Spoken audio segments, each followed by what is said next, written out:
In today's lesson, we are going to be looking at one variable data.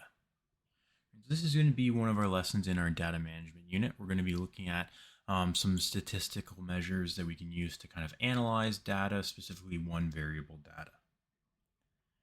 So one of the things we're going to look at is measures of central tendency. Now, you may have not have heard of measures of central tendency before, but you probably have heard of what we're going to be looking at, maybe just not how they're referred to here. So a measure of central tendency is used to describe a set of data by identifying the center of the distribution, or basically kind of what the middle of our data looks like. Right? So some examples, or the three measures that we're going to be looking at, are the mean, median, and mode. Right? So you've probably heard of those before. Right? So our mean, to determine the mean, we want to calculate the average of the values in the set, so in the set of numbers. Right? So the mean is another word for the average. Right? Basically, we add all the numbers and divide by the number of values, or the number of numbers. The median, right? So to determine the median, we need to order the middle, or order the data from least to greatest. And we're going to be looking then for the middle value. So the median is just another word for the middle. Right? So if I order the data from least to greatest, right, I'm trying to find the middle, and there's two scenarios that might come into play. One, if we have an odd number of values, and if we do, when we order them and we find our way to the middle, the median is just going to be the middle number. Right? So when we have an odd number, there's just going to be a middle value. If there is an even number of values, then when we count to the middle, we're going to find that there are going to be two middle numbers. So the median is the average of the two middle numbers of the set. And finally, the mode. To determine the mode, we want to identify the value that occurs most frequently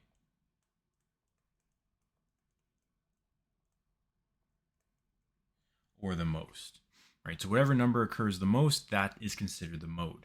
Now, if we have multiple values that occur the same amount of times, right? Maybe we have two values that occur 5 times each, they both can be considered the mode. If each value is unique and there isn't one value that occurs more than any of the others, then we would just say that there is no mode. So, example 1, the number of points scored by the Toronto Raptors in 10 consecutive games are shown. So we have all these different points from 10 different games, and we want to determine the mean, median, and mode. So I'm going to start with the mean first.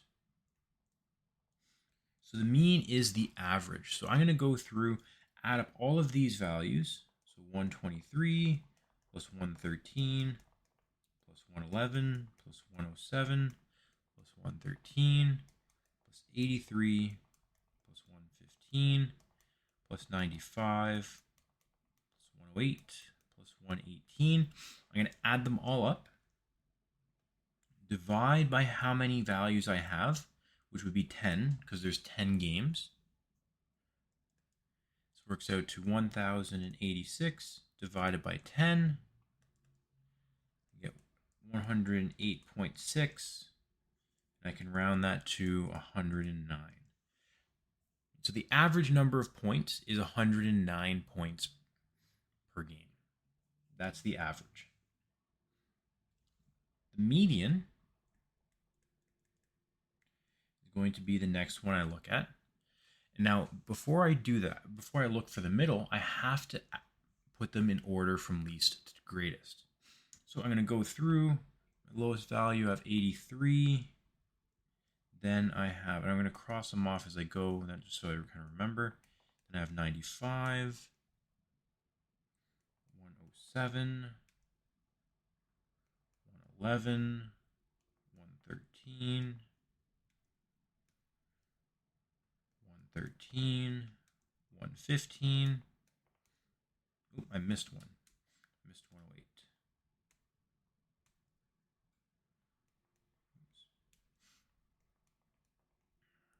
108, 111, 113, 113, 115, 118, 123. So now I've listed all my values, and they're in order from least to greatest. Now I'm going to count to the middle. So different ways you could do it. You could do one way where you cross one off on either end, and we get to the point where, okay, I have two middle numbers, which makes sense because I have an even number of values. So I'm not going to have a singular middle value. I'm going to have two middle values. So we do see that we have two middle values here, 111 and 113. Since that's the case, I have to add them up. 111 plus 113, divide by 2, and I get a median of 112. So if we have a scenario where we have an even number of values, I have to add my two middle values and divide by 2, or find the average of them.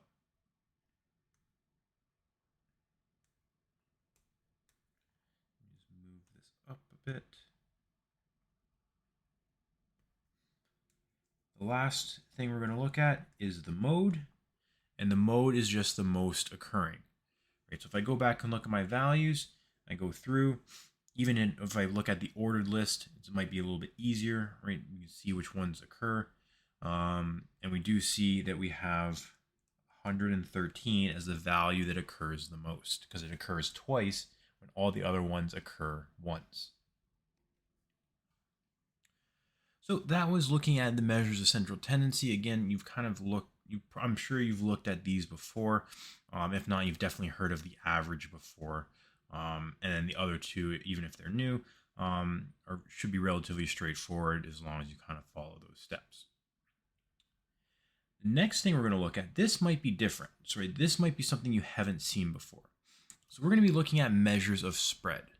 Now, measures of spread are used to determine whether the values in a data set are close together or far apart. Right? So we want to talk about like how consistent our values are. Is everything really close together, or is everything very spread apart? So there are a couple measures that we could look at, like range, quartiles, interquartile range. Those are examples of measures of spread. There are other ones that we could look at as well, but those are kind of saved for higher grades. One thing that we are going to look at is a box and whisker plot, and that is a graph that illustrates the range, quartiles, and interquartile range of a set of data. So the box and whisker plot that we see here, this is going to basically represent or show a lot of those different values. So it's a good measure, it's a good graphical display of how the data is spread out. And we do have kind of some key characteristics. Right? We have here, this is our box, because it looks like the shape of a box. And then on each end of the box, we have our whiskers.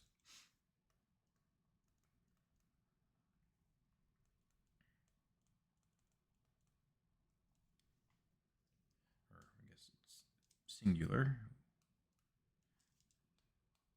Right, so we have a box and our whiskers, right? Sometimes it's just called a box plot, not a box and whisker plot, but if you hear either, this is what it looks like. Now, there are certain values, or there are certain measures or numbers that are represented within this box. We have a couple of them listed. So the Q1 is one of the values that is represented in this box, and the Q1 is called the first quartile. So Q1 is called the first quartile, or quartile 1. Right? To determine Q1 or quartile 1, we want to order the data from least to greatest, calculate the median of the lower half of the data. So if you think the median divides our data into half, Q1 is the median of the lower half. Q2 is also called the median. So the median we looked at in the measures of central tendency, right? That's that middle value. So we know how to calculate that. Q3 is called if you take a look at the first two blanks, first quartile is Q1, then Q3 is the third quartile. And to determine the quartile 3 or Q3, again, similar to Q1, we order the data from least to greatest. We calculate the median of the upper half of the data. So basically, these values are basically just finding the median. So as long as we can find the median, or we know how to find the median, we can find our Q1, our Q2, and our Q3. Our range, so range is another statistical measure. Range is the difference between the maximum value and the minimum value. So the range is just equal to the max minus min. Now, interquartile range is another type of range, but it's looking at a specific part of our data, and that is the difference between Q3 and Q1. So our IQR is Q3 minus Q1. Now quartiles, right? So we're dealing with quartiles in this box plot. So what are quartiles? Well, quartiles divide the data into 4 equal parts, and each part contains 25% of the data. So if I'm looking at this box, if I'm going back up and looking at this, each part contains 25%. So from here to here, there's 25%. From here to here, there's 25%, 25%, and 25%. So if the area is larger, or the space is larger, that means the data in that 25% is more spread out. If it's smaller, like we see here, this is a smaller section, so that means that 25% of the data is relatively close together. So each part represents 25%, and we do have kind of those key indicators. So we did talk about, we have our minimum at the very bottom, we have our maximum at the very top. The first line of our box is our Q1. The middle line of our box, or the line in our box, is our Q2. And the line at the end is our Q3. So those are all the different values of our box and whisker plot. I'm going to take out these 25% just to make it a little bit neater. Right, so we have our minimum, our Q1, our Q2, our Q3, and our maximum. Right, the Q1, Q2, and Q3 make up the box. The max and min represent the whiskers, where the lines are coming out of the box, going to the max, and the min are the whiskers.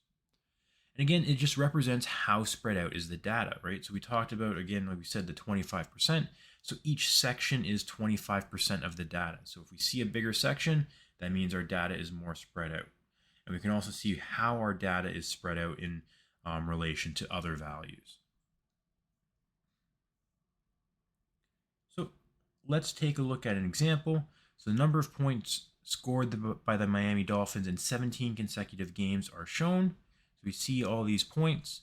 We want to determine the median, Q1, Q3, range, and interquartile range, and then construct a box and whisker plot to see how are their points spread out.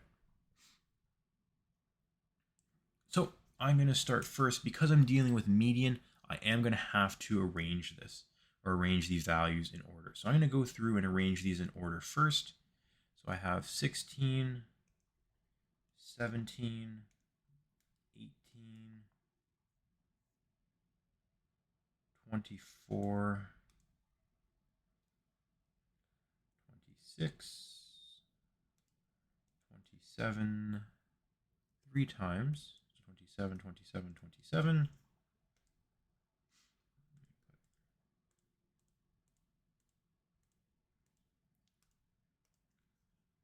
I missed 20.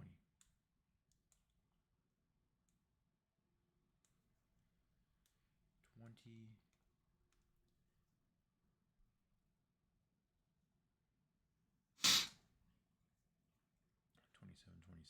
27. Let's see. The next one is 30.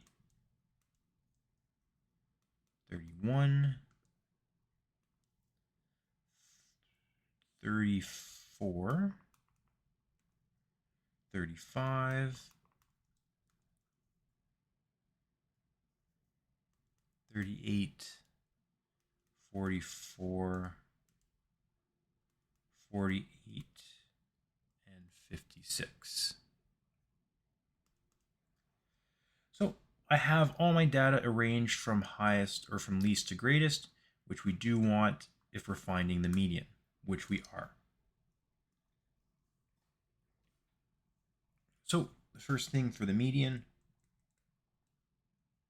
I'm going to go through, find my middle value, right? So crossing off, so one on either end. I'm just going to put a little mark underneath because I am going to need to use these values again.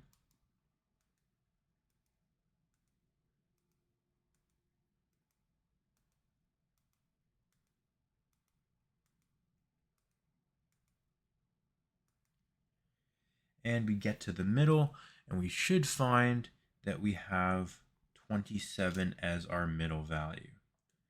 So our median is 27.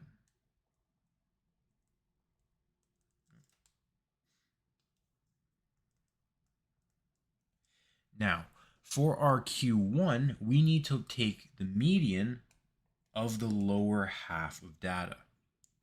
Right? So for our lower half, we are going to take all of these values that are below the median. Oops.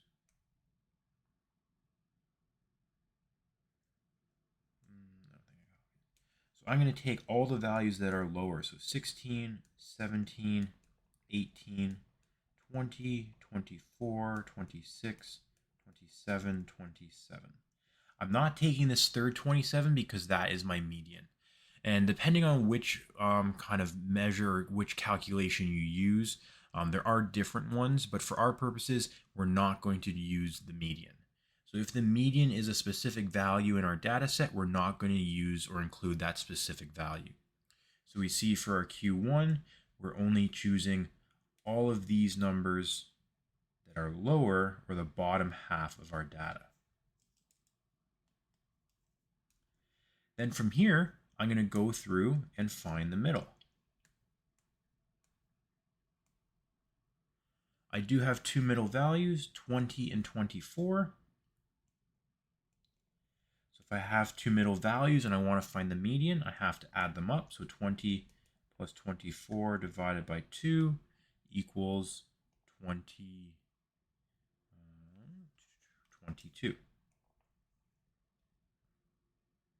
So that's my Q1. My Q3 is going to focus on the upper half of our data. So all the values above the median. So I'm going to write them all out. So 30, 31, 34, 35, 38, 44, 48, 56. So I'm looking at all the upper half of data. And I'm going to find the median for this. So again, cross them off on either end. I get two middle values, 35 and 38. So because I have two middle values, I have to add them together and divide by 2, and I get 36.5. So that's my Q3.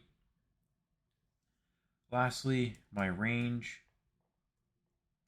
the highest minus the lowest.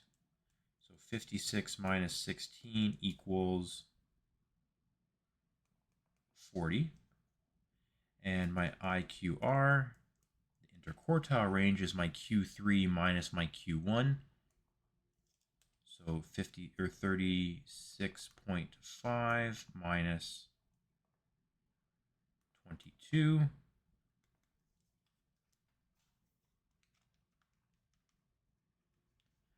We get 14.5. So those are the key values. So I'm going to go through and just put boxes around them. We'll highlight them just so we can clearly identify those key values.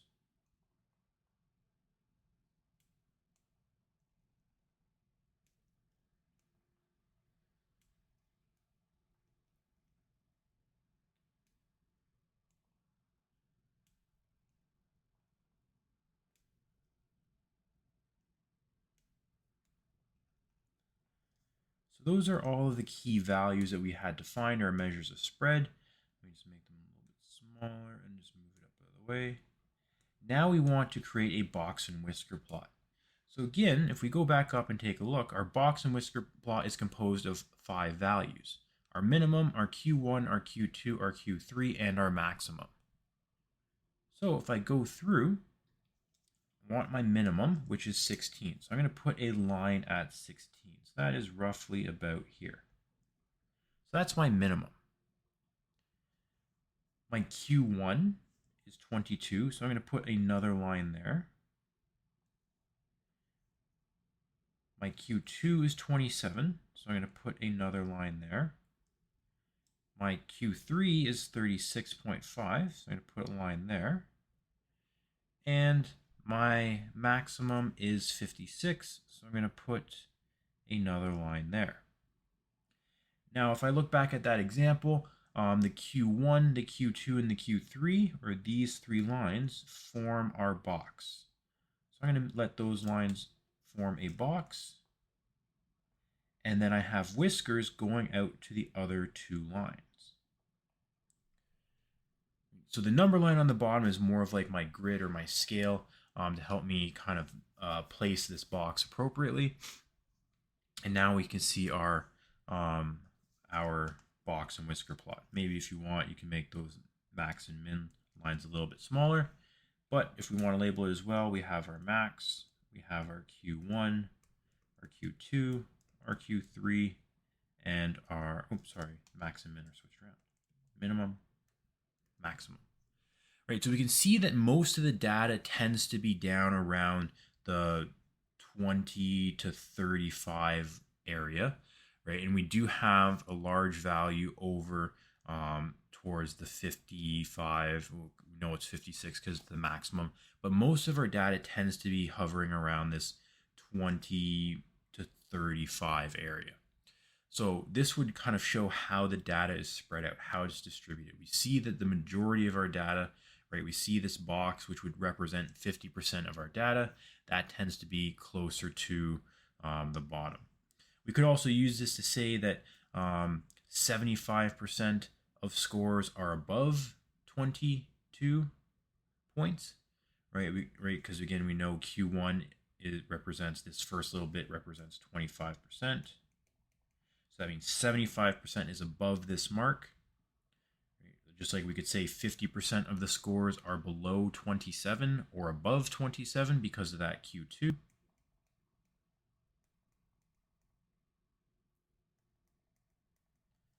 Right, we could say that 75% of the games are below 36.5 or 25% of the games are above 36.5.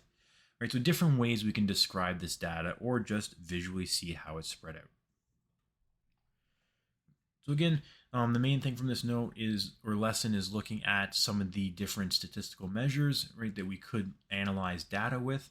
Mean, median, and mode you've looked at, or hopefully looked at before, and then measures of spread might be new, but again, it's kind of just using the median over and over again. Just make sure you're familiar of those different measures and how they relate to the data.